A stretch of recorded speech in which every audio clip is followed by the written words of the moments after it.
আমার নাম প্রীতম সেনগুপ্ত। আজকে স্বাধীনতা দিবস উপলক্ষে একটি উপযুক্ত বই আমাদের ভাষা প্রকাশনী থেকে প্রকাশ হয়েছে। আমাদের যে ছোট বইয়ের সংকলন ভাষা বিসর্গ চটজলদি, সেই চটজলদি সিরিজের একটি নতুন বই আমাদের প্রকাশিত হলো। এটি একটি স্বাধীনতা দিবসের জন্য উপযুক্ত বই এই জন্যই বলছি, কারণ একটি আখ্যান যেটি আমাদের স্বাধীনতা সংগ্রামীদের সঙ্গে জড়িত এবং বহু জায়গায় এটি কিন্তু খুব একটা প্রচলিত নয়। আমাদের এর আগে এই প্রায় 8খানি বই প্রকাশিত হয়েছে। তার মধ্যে একটি বই হলো আমাদের বড়া কোম্পানি অস্ত্রলুণ্ঠন। বড়া কোম্পানি অস্ত্রলুণ্ঠনে সেইখানে যেরকম যেই ভাবে এটা একটা নোটিফিকেশন ছিল, বইটার সম্বন্ধে লেখা ছিল, সেই অমিত দেব নতুন বই প্রকাশিত হচ্ছে। এবং আজকের দিনে আমরা রিড বেঙ্গলি বুক স্টোরে অথারকে সঙ্গে পেয়েছি। ওনাকে আমরা এখানে বইটা সম্বন্ধে কিছু আমরা বইটা সম্বন্ধে কি নিয়ে সেটা আমরা জানবো। তো আমি একবার অমিতের দিক। নমস্কার সবাইকে। আমাদের মধ্যে আছে স্বাধীনতা দিবসের মানে ৭৯তম স্বাধীনতা দিবসে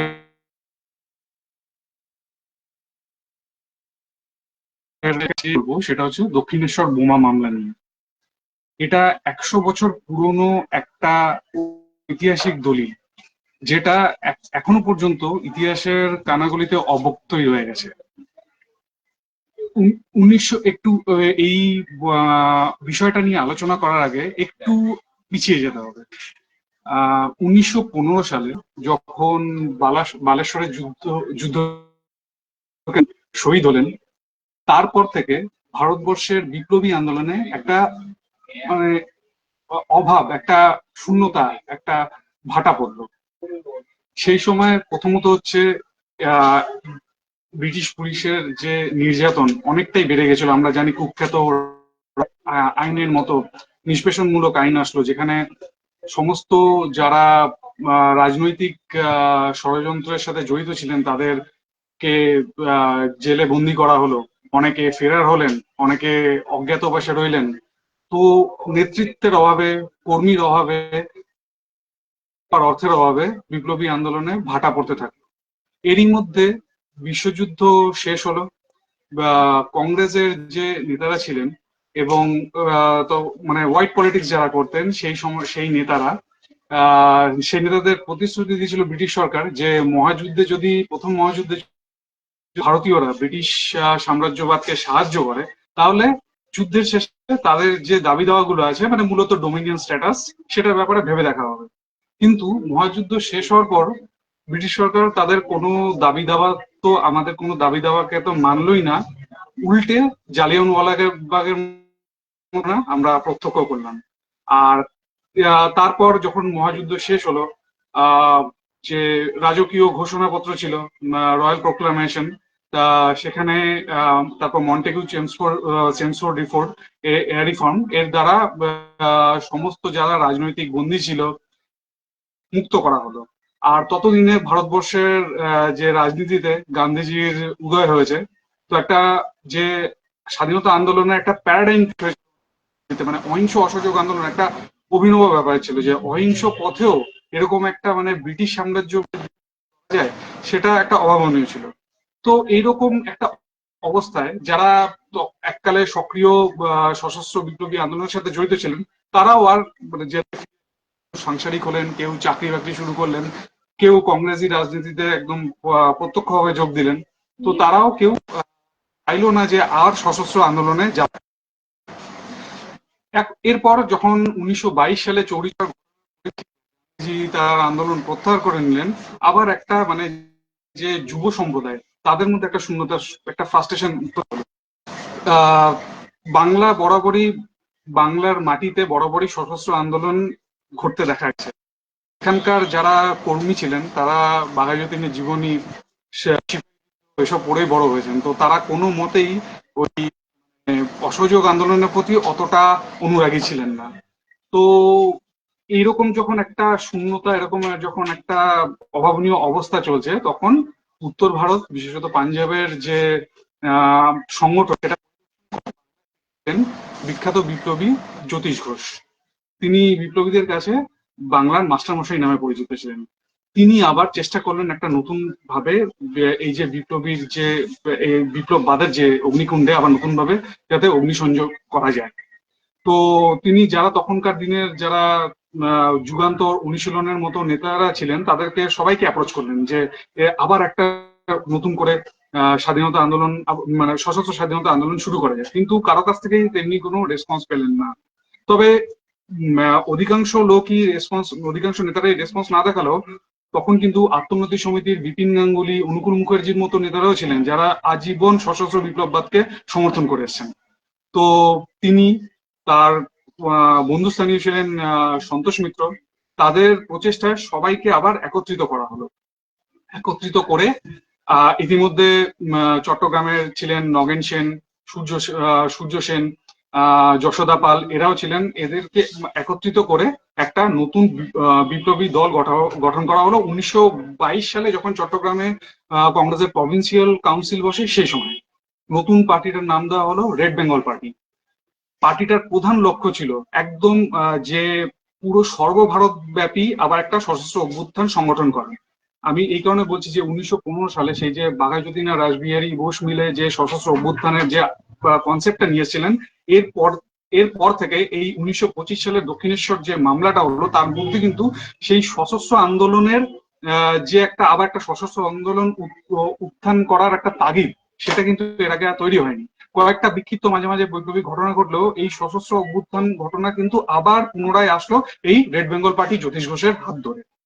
তো প্ল্যানটা ছিল যে ফার্স্টে নিবেদিত প্রাণ কিছু কর্মী, তো তরুণ কর্মী সংগঠকদের জোগাড় করা হবে, তাদের ট্রেনিং দেওয়া হবে, অস্ত্র আর অর্থ জোগাড় করা হবে। এবার কি অর্থ জোগাড় করার জন্য রাজনৈতিক ডাকাতি করা দরকার ছিল।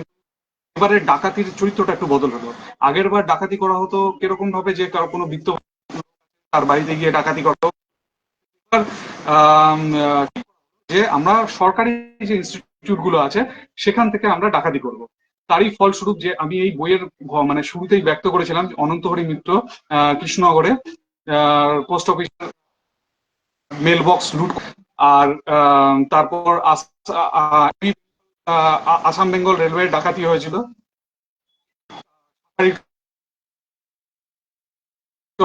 মানে দুঃসাহসিক কতগুলো ডাকাতি হলো। শুধু ডাকাতি ছিল না, সবাই মানে বিপ্লবীরা নিজেরাও যে যার এই বিপ্লবী তহবিলে কন্ট্রিবিউট। যেমন ধ্রুবেশ চ্যাটার্জি, তিনি নিজের বসত বাড়ি বিক্রি করে তখনকার দিনে করেছিলেন। অনেকে নিজের বাড়ির যে সমস্ত মহিলাদের সমগ্র ছিল সেগুলো বিক্রি করে টাকা দিয়েছিলেন। আবার প্রফুল্ল বসুর মতো কিছু কিছু ব্যতিক্রমী বিপ্লবী ছিলেন, তারা তো নিজের বাড়িতেই ডাকাতি করেছিলেন, আজকের দিনে যেটা একদম ভাবাই যায় না। তো এরকম রেড বেঙ্গলের একটা মানে রেড বেঙ্গল পার্টিটা খুব অল্প দিনের মধ্যেই সংগঠিত হলো, অস্ত্র অর্থ আসলো। কিন্তু বিপ্লব এরকম যে যে প্ল্যানটা নিয়েছিল এনারা, যে একটা সর্বভারত ব্যাপী একটা বিপ্লব সংগঠিত হবে, একটা সরকারি ইনস্টিটিউশন গুলোতে বিশেষ করে যে রেলের ব্রিজ, যে পথঘাট এগুলো থাকে, এগুলোকে সব বোমা দিয়ে উড়িয়ে দেওয়া হবে। তো এইরকম একটা সর্বভারতীয় অভ্যুত্থানের জন্য সবার আগে প্রয়োজন ছিল বোমা।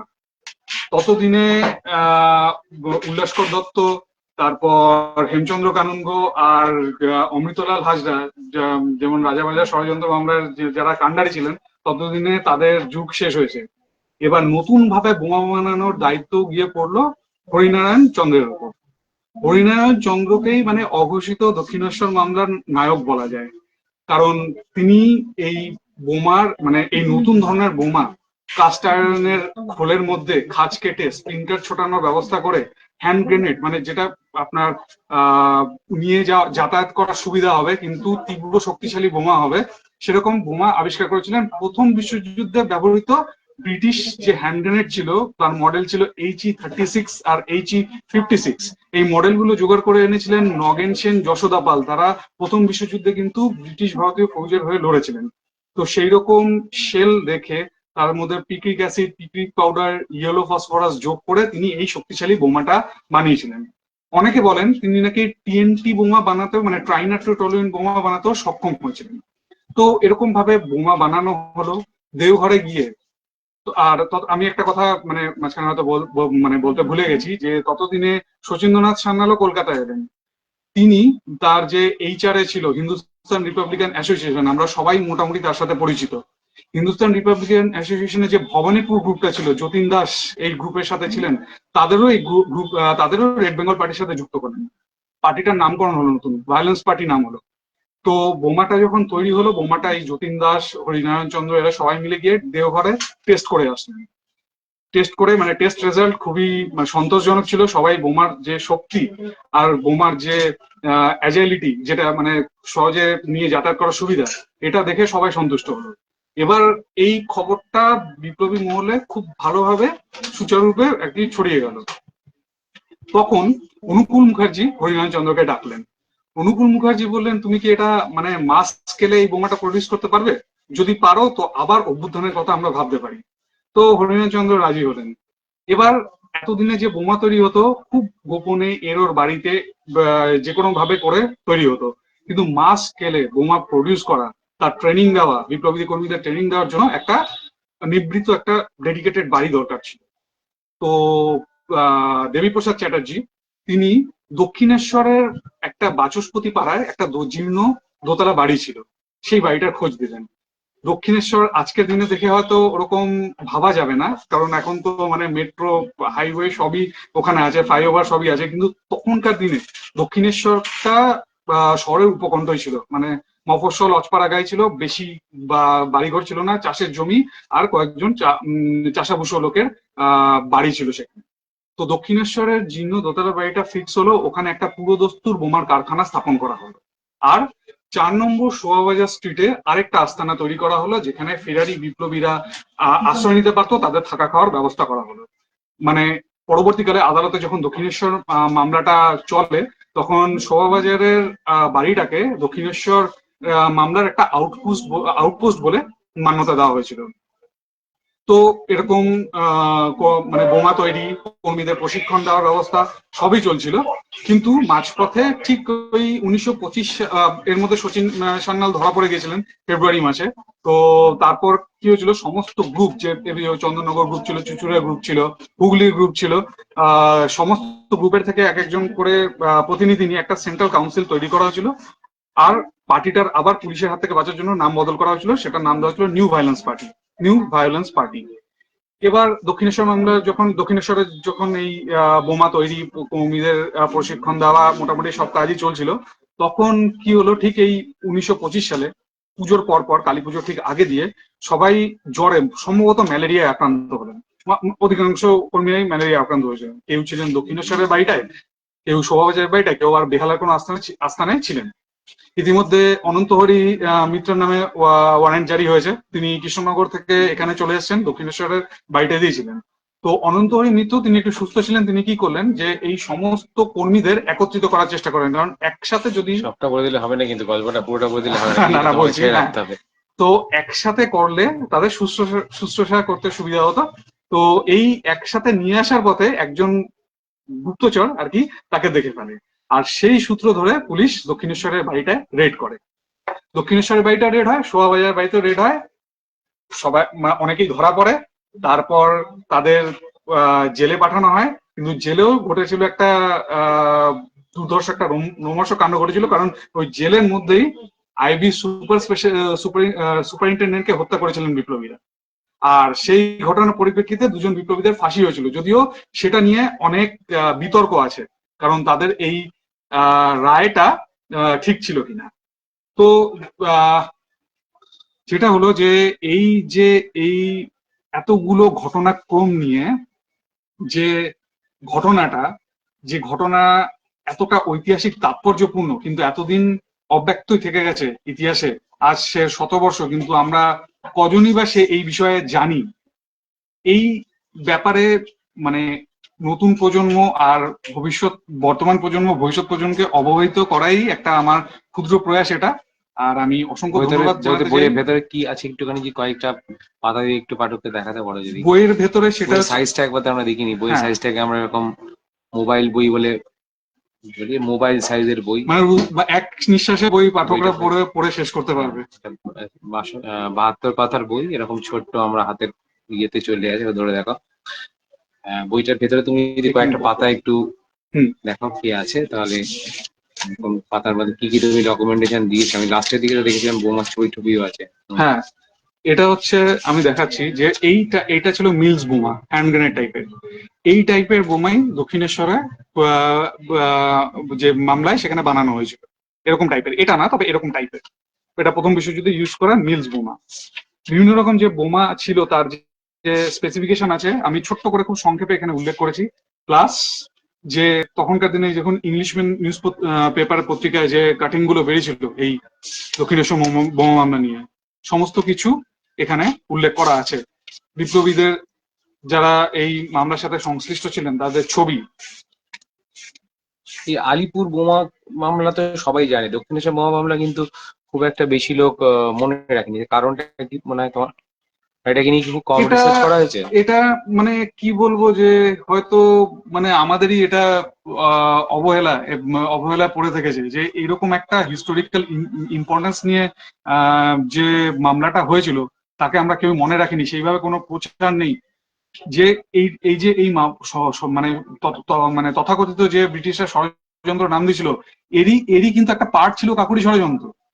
কিন্তু কাকুরি ষড়যন্ত্র কি মানে কতটা পপুলারিটি পেয়েছে সারা ভারতবর্ষব্যাপী লোকজন জানে যে কাকুরি ষড়যন্ত্রের মধ্যে এটা ছিল। কিন্তু তার তার যে একটা পার্ট, এটার পার্ট আমরা কোর ইস্যুটাকেই জানি না। ইভেন মানে যে গভর্নমেন্ট অফ ইন্ডিয়া থেকে বা পশ্চিমবঙ্গ রাজ্য সরকারের পক্ষ থেকে যে ভারতবর্ষের যে স্বাধীনতা আন্দোলন নিয়ে যে একটা বই বেরিয়েছিল যেখানে সমস্ত কিছু মানে লাইভ বিদ্রোহ থেকে শুরু করে সমস্ত কিছু লেখা ছিল, ছোট ছোট বিদ্রোহগুলো, তার কোনো উল্লেখ নেই। মানে এই ঘটনাটার কোনো উল্লেখ নেই। আজকে শতবর্ষ হতে চললো। এই মামলার সাথে কে না জড়িত ছিল? এই মামলার সাথে জড়িত ছিল চন্দ্রশেখর আজাদ, এই মামলার সাথে জড়িত ছিল শচীন সান্যাল, এই মামলার সাথে জড়িত ছিল হরিনারায়ণ চন্দ্র, এই মামলার সাথে জড়িত ছিল সূর্য সেন। কিন্তু এটা সেইভাবে ইম্পর্টেন্স পায়নি।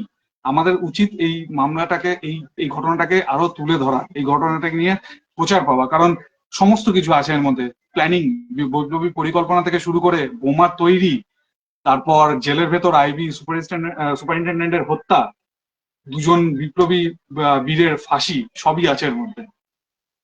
সেই ঘটনাগুলো যথেষ্ট তাৎপর্যপূর্ণ। মানে আমি বলি যারা স্বাধীনতা সংগ্রামীদের প্রতি সমবেতী তাদের প্রত্যেকের গায়ে কাটা দেবে এই একটা ঘটনা পড়তে গিয়ে। এরকম সুন্দর সুন্দর মানে এরকম কিছু ঘটনা যেগুলো তুমি এর আগেও আমাদের যে রডা কোম্পানি অস্ত্র লিন্টনটা তুমি আমাদের বার করেছিলে, এইটাও একটি খুব ভালো আখ্যান, যেটা হয়তো কিছু লোক পড়লে অনেক কিছু মানে নতুন জিনিস জানতেও পারবে।